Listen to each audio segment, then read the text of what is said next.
اعوذ باللہ من الشیطان الرجیم بسم اللہ الرحمن الرحیم السلام علیکم ورحمۃ اللہ وبرکاتہ۔ جب پاکستان کے اندر پی ٹی آئی نامے ایک کلٹ کو، ایک فتنے کو پرتھو پڑ جائیں، ان کی چیخیں سنائی دینا شروع ہو جائیں، وہ آہ و بقا شروع کر دیں، قدوسی صاحب کی بیوائیں ٹی وی پر بیٹھ کے تبصرہ نگاروں کی صورت میں اور ان کی صورت میں اینکروں کی صورت میں، اینکرنیوں کی صورت میں اپنے بال کھول لیں، بال کے اندر مٹی ڈال لیں، مٹی ڈالنے کے بعد پگل پانا شروع کر دیں، پٹنا شروع کر دیں، تو آپ کو فوری طور پہ یہ بات سمجھ جانی چاہیے کہ پاکستان کی بہتری شروع ہو چکی ہوئی ہے، کہیں نہ کہیں کو بہتری آ رہی ہے۔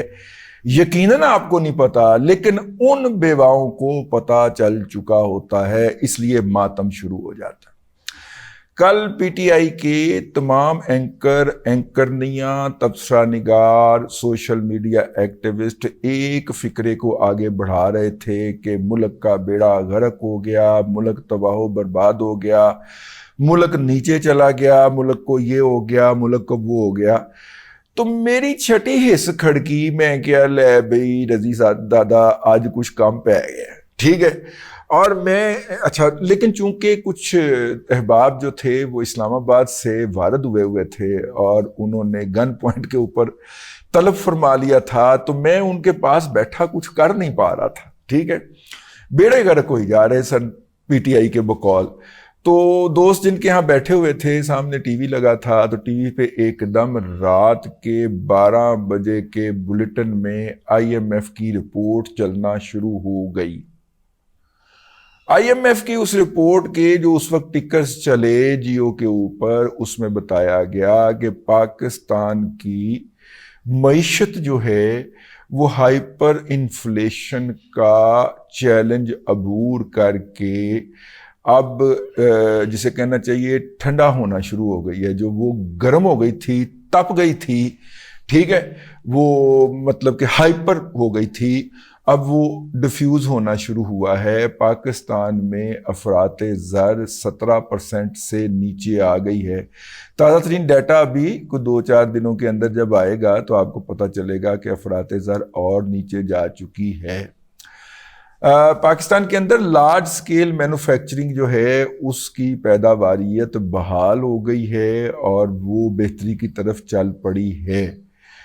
پاکستان کی ایکسپورٹ کے اندر بڑھوتری موجود ہے، پاکستان کی بیرون ملک سے ترسیلات زر بڑھ رہی ہیں۔ ایک فگر مجھے یاد رہ گیا، اس طرح کی چیزیں مجھے یاد رہ جاتی ہیں کہ موجودہ مالی سال کے خاتمے پر پاکستان کی مجموعی قومی پیداوار کی شرح نمو یعنی کہ G D P growth rate 2% رہے گی۔ اگر آئی ایم ایف جو ہے دسمبر میں بیٹھ کے کہہ رہا ہے تو کہ یہ 2% رہے گی، تو اس کا مطلب ہے کہ 2.5 یا 2.25% بڑے آرام سے ہم جو 30 جون 2024 کو مالی سال کلوز کریں گے اس میں حاصل ہو جائے گا۔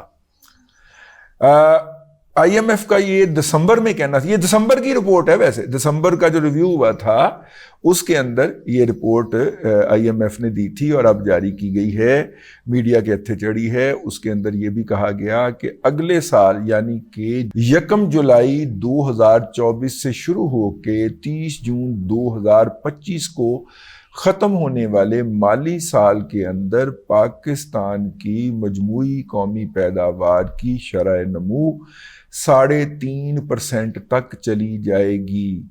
3.5% تک جانے کا مطلب اگلے سال میں یہ ہوگا کہ پاکستان میں زیادہ لوگ غریب ہونا بند ہو جائیں گے، سٹیٹس مینٹین ہو جائے گا، برابر گیم آ جائے گی۔ ترقی کہاں پہ شروع ہوتی ہے لوگوں کی یا ان کی آمدنیوں میں اضافہ کب ہوتا ہے؟ جب وہ 3.5 سے اوپر کی طرف کرتی ہے، 4 4.5 جب وہ گروتھ چلی جاتی ہے تو پھر نئی نوکریوں کے، نئی آمدنیوں کے بے شمار جو ہے معاملات وہ شروع ہو جاتے ہیں۔ تو اس کی طرف اس نے اشارہ کیا ہوا تھا کہ 3.5% اگلے سال رہے گی، یعنی وہی بات جو ہم نے آپ سے آج سے کم از کم ہم 2 سال سے کرتے آ رہے ہیں کہ پاکستان کی معیشت بہت جلدی بھی ٹرن اراؤنڈ کی یا مثبت طرف روانہ ہوئی تو وہ 2026 کے بعد ہوگا. جب اگلے سال 3.5% ہو جائے گی تو 3.5% سے جو اوپر کا سفر ہوگا اس میں لوگوں کی آمدنیوں میں اضافہ ہوگا، نوجوانوں کو روزگار ملے گا، خاندانوں کے اندر اضافی سرپلس انکم یا اضافی آمدن جس کو کہتے ہیں، جو بچتوں کی صورت میں محفوظ ہونا ہوتی ہے، گھر کی صورت میں، گھر کے اندر آنے والے اپلائنسز کی صورت کے اندر، گاڑیوں کی صورت کے اندر. یہی صورتیں ہیں نا ہمارے ہاں لوگوں کی خوشحالی کے انڈیکیٹرز یہی ہیں. ان کے اندر ان صورتوں کے اندر جب جمع ہونا شروع ہوگا تو وہ کب شروع ہوگا؟ وہ 1 جولائی 2025 کے بعد جو معیشت ہوگی اس کے اندر یہ کام شروع ہوگا. تو ایسی یہ ایک پاکستان کی معیشت کے مستقبل کے حوالے سے ایک خوش کن تصویر ہے. یہ اورنگزیب رمدے صاحب کی اعلیٰ کارکردگی کا منہ بولتا ثبوت ہے. یہ چاچو کی مستقل مزاجی اور ڈٹ جانے کی صلاحیت کا مظہر ہے. لیکن یہ باتیں تو تب ڈسکس ہونا جب کوئی مثبت بات ڈسکس ہونے دی جائے. لیکن جب اینکر اور اینکرنیوں نے اور تبصرہ نگاروں نے یہ طے کیا ہو کہ انہوں نے ماتم برپا رکھنا ہے، قدوسی صاحب کی بیواؤں کی طرح سر میں خاک ڈالے ماتم کرتے رہنا ہے، جب یہ انہوں نے طے کیا ہو تو پھر مثبت سے مثبت خبر بھی جو ہوتی ہے وہ میرا مطلب ہے کہ وہ نظر ہی نہیں آتی. یعنی گزشتہ ہفتے پاکستان کی معاشی منظر نامے کے اوپر ایک بہت بڑا واقعہ ہوا ہے، اور وہ واقعہ ہوا ہے کہ سعودی عرب کی انویسٹمنٹ کانفرنس. مجھے یاد پڑتا ہے 2006 کی بات ہے، پاکستان کے اندر شوکت عزیز نے ایک انویسٹمنٹ کانفرنس کروائی. تمام ٹی وی چینلز نے اپنی ٹرانسمیشنیں روک کے اس کانفرنس کو نشر کیا. اس میں آنے والے غیر ملکی جو زیادہ تر شوکت عزیز کے یار دوست تھے اور پاکستان کی حکومت کے خرچے کے اوپر اس کانفرنس میں شرکت کے لیے تشریف لائے تھے، ٹی وی چینلز نے ان میں سے لوگوں کو بلا کے ان کے انٹرویوز نشر کیے اور یہ سارا کچھ کیا. اتنا بڑا ایونٹ کریٹ کیا اور بتایا کہ دیکھیں ہم نے کتنا بڑا کارنامہ سر انجام دے لیا ہے. سعودی عرب کی 50 سے بڑی کمپنیاں جن میں سے کسی کی بھی ورتھ جو ہے ارب ڈالر سے کم نہیں تھی، ان کے سربراہان، مالکان یا سی ای اوز جو تھے وہ اسلام آباد میں تھے. سعودی عرب کے وزیر سرمایہ کاری بھی شاید پاکستان میں تھے. انہوں نے اس کانفرنس سے خطاب کیا. آپ نے کوئی تذکرہ سنا کہ پاکستان میں اتنا بڑا ایونٹ ہو رہا ہے اور کتنے عرصے کے بعد ہو رہا ہے؟ میرا مطلب ہے کوئی 8-10 سال کے بعد ہو رہا ہے. انویسٹمنٹ کانفرنس پاکستان میں ہو رہی ہے یار. لوگ ہنسیں گے آگے سے یہ بات سنتے ہوئے ان کے اوپر جو اس انویسٹمنٹ کانفرنس میں آئے تھے کہ پاکستان میں گئے تھے انویسٹمنٹ کانفرنس کے لیے.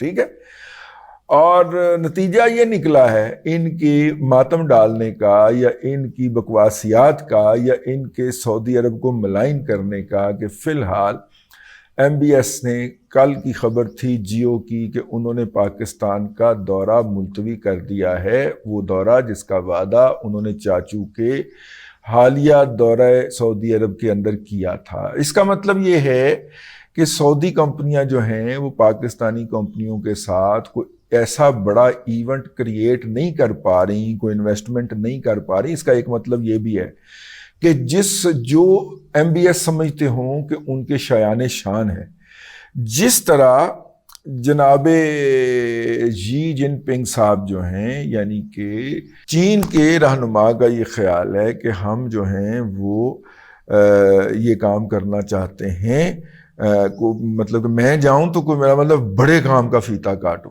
میں جناب ML1 پوری پاکستان کا ریلوے ری ویمپ کرنے کا فیتا کاٹوں، میں گوادر کے اگلے مرحلے کا فیتا کاٹوں، میں گوادر کے اوپر جو ہم نے ایئرپورٹ بنائی ہے اس کا فیتا کاٹوں۔ آپ کو پتہ ہے وہ ایئرپورٹ بن چکی ہے، لیکن اس کا افتتاح کے لیے صدر جی کا انتظار کیا جا رہا ہے، وہ آ کے اس کا افتتاح کریں گے۔ تو اسی طرح MBS کا بھی یہ خیال تھا کہ میں کوئی $1 بلین لیول کا کوئی فنکشن ایونٹ جو ہے وہ کریٹ کروں۔ میں پاکستان میں جا رہا ہوں، اور یہ ان ملکوں کے اپنے اپنے یہ مسائل ہیں، وہ جب جہاں پہ جانا چاہتے ہیں وہاں پہ اس طرح کا ایونٹ کریٹ کرنا چاہتے ہیں۔ تو چل رہے ہیں معاملات شروع تو ہوئے ہیں نا بھئی۔ یہ بھیک منگنے سے تو ہم باز آئے ہیں نا۔ اس حرام خور نے، زکوٰۃ خور نے، چندہ خور نے قوم کو اس طرف لگا دیا تھا کہ لمز جیسے ادارے کے طلباء آن لائن بھیک مانگنا شروع ہو گئے تھے کہ میں لمز میں پڑھتی ہوں، میرے بھائی کی فیس دیں، یہ ہمارا اکاؤنٹ نمبر ہے، اس میں ڈونیٹ کریں، اللہ کے واسطے آپ کا بھلا ہوگا۔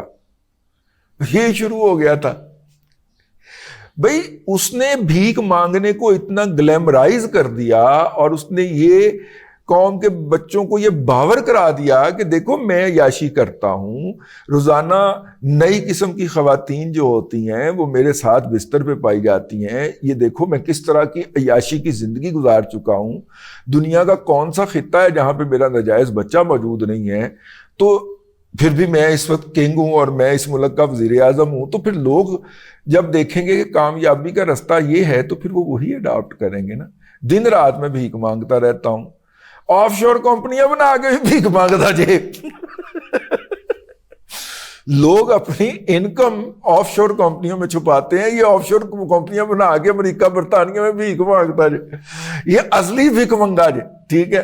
تو بہرحال جی یہ اچھی خبر تھی IMF کی کہ پاکستان کے اقتصادی اشاریے بہتری کی طرف گئے ہیں، اور پاکستان کے باقی اشاریے بھی مزید بہتری کی طرف جانے کا امکان ہے۔ میرے ملک کے بارے میں، میری زمین کے بارے میں، میرے وطن کے بارے میں، میرے لوگوں کے بارے میں کوئی اچھی خبر آئے تو مجھے سناتے ہوئے بہت خوشی ہوتی ہے، اور جو اس اچھی خبر کے اوپر ماتم ڈالتے ہیں میرے آپ ہم زبان بنیے، اور ہم مل کے ان کے اوپر لعنت ڈالتے ہیں۔ اب تک کے لیے اتنا ہی۔ اللہ تبارک و تعالیٰ آپ کو آسانیاں عطا کرے، اور آسانیاں خلق خدا میں تقسیم کرنے کی توفیق عطا کرے۔